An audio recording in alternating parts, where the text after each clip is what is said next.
Faleminderit zoti kryetar, nderuar koleg, nderuar qytetar të Shkodrës specifikisht. Shkodra pozitive ka ardhur e kërkon lek prap, kërkon 100 milion euro. 50 milioni do sot, 50 milion tjera do t'i marrim më vonë. Se sa pozitive është Shkodra e ka qenë këto 3 vite, për këtyne që e kanë dorë, sot ju e dini vetë, nuk kam nevojë me ma tregu, por si që keni provu vetë në kurris që në 46 komunistët sare premtojnë e kanë me hile. Sa me hile e kanë këtë radhë? Nuk e kuantifikoj dot me shifra, por do përpiqem të përdor fjalimet e këtyne të drejtuesve të tyne pak përpara. I kanë bërë sapin Shkodrës që në këto vite demokracie pas kanë marrë vetëm nga qeveritë socialiste, që e dini sa shumë e duan Shkodrën, 1.3 miliard euro investime. Do me thonë që nga koha Xhemal Dymylës, e pastaj Fatosnano me radhë, dhe me këte që është sot 1.3 miliard euro. Me 1.3 miliard euro e dini të gjithë ndërtohet gaza nga e para. Jo më u rregullu Shkodra, ndaq bashkia vjetër, ndaq bashkia e re që është sot. Mirë po, këta e kanë të vjedhme, e kanë me hap të madh shumë. Se sa kanë pas investu në Shkodër, e dini fare mirë, viti 2003, 2004, mos gabojmë, duket se ka qenë viti 2003, ka marrë Shkodra, bashkia Shkodër, grant nga qeveria, investime nga qeveria, aq sa çmori Edi Rama për të ndriçuar Tiranën për Krishtlindje për vit 3 në vitin 2003. Ky ka qenë interesi që kanë pas për Shkodrën, por në letra, i nderuam Shkodran, zotnia zonjë qaje që më një gjonë, ju keni përfitu jo pak 1.3 miliard euro. Kështu ju del qitapi këtyna. Dun dhe 50 milion tjera sigurisht që i dun për ju dhe jo për vete. I dun për ju, por projekt nuk paraqesin. I themi shumë bukur për Shkodrën pa tjetër, edhe 500 milion me qenë. Ku do t'i shpenzone? Nuk kanë një projekt, nuk kanë një vlerësim të asaj që duhet bërë, thonë në Alpe dhe përmendin Shëlgjinin. Shkaktu disa herë hilaritet këtu.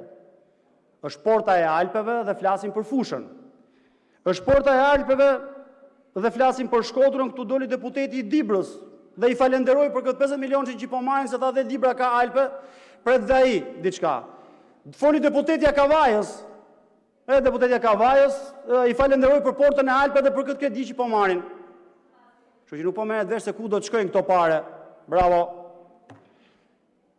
Këta me 50 milion euro mund bëhen shumë gjëra, sigurisht që bëhen shumë. Por këta që flasin nga veni tash atje, 22.5 milion euro kanë kilometrin mes Tiranës në fushën qytet Mrena. Që do me thëmë, me këto 50 milion euro që i marrin për ju, 2 kilometra rrugë në Tiranë janë ato. A bëhet punë me 50 milion euro? Po bëhet. Bëhet sepse me disa qindra milion euro në 8 vjetë qeverisja Sali Berisha ndryshoi faqen qytetit Shkodrës. Edhe ai sa mujti me bënë për komuna, në për fshatra dhe kudo tjetër. Dhe do të kishte vazhduar të bënte nëse do të kishte vazhduar të qeveriste, por jo. Kemi hyrë në fazën e turizmit të qëndrueshëm. Sa të qëndrueshëm? Fjalimet këtu ishin i kishte bërë zyra ChatGPT-ja do të ketë bërë. Nuk lodhet mos zyra e shtypit dhe propagandës me turizëm të qëndrueshëm. Sa i qëndrueshëm? E provoi thethi, shtrëngoi dorën si burrat, në lok të burrave të parit këtyna.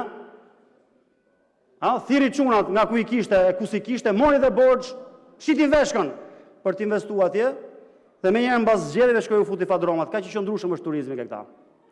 Kaq i qëndrueshëm është premtimi i këtyre. Do ta votojmë kundër. Do ta votojmë kundër, do të përpiqemi të ndalim një vjedhje tjetër në emër të Shkodrës, që ka 100 mihalle. Të Shkodrës, Thethit, Lëpushës, Vermoshit, të gjithë qarkut, të Shëngjinit, të Velipojës, të Lezhës dhe të kujdo tjetër. Kaq mund të bëjmë, nuk e ndalim do të domi se këta do ta miratojnë. Pjesën tjetër të talljes duhet ta ndalni ju të nderuar qytetar. Duhet çoni dhe t'i thoni ti veni fre. Edhe sikur të kishim gjetë naftë, prap vjedhjen që bëjnë në mënyrë të paturpshme. Talljen e kanë dhe më të paftyrë. Aftësinë për të skuqur mbasi kanë thënë çfarë kanë thënë këtu përpara teje, nuk e kanë. Është vetëm dorën tënde. Momentin më të parë ja tregonin kutit votimit. Ju faleminderit.